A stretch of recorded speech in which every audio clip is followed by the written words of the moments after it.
Welcome to Guide Guru. We hope this video helps. You'll begin by preparing the destination and account.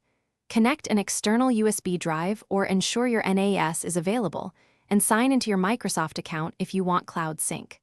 Once done, open Settings and go directly to Backup Options, or open Control Panel Backup and Restore, Windows 7 for system images. Make sure the drive is formatted NTFS and visible in File Explorer.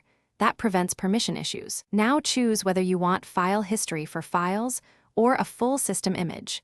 Pick one to start configuring immediately. You'll now configure the actual backup. First, enable file history.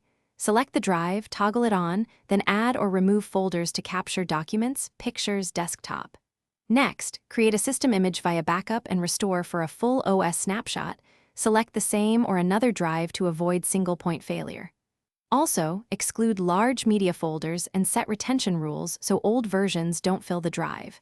As you do this, make sure Windows Update is paused and antivirus won't lock files during the first full backup. Finish by running a manual backup and verifying results.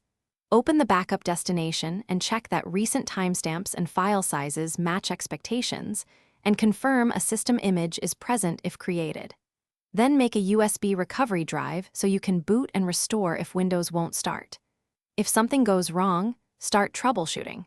Retry the backup using a different USB port or cable, reformat the target to NTFS, and make sure your account has administrator rights. These fixes resolve most recognition and permission errors. Thanks for watching. Consider subscribing if we helped you today.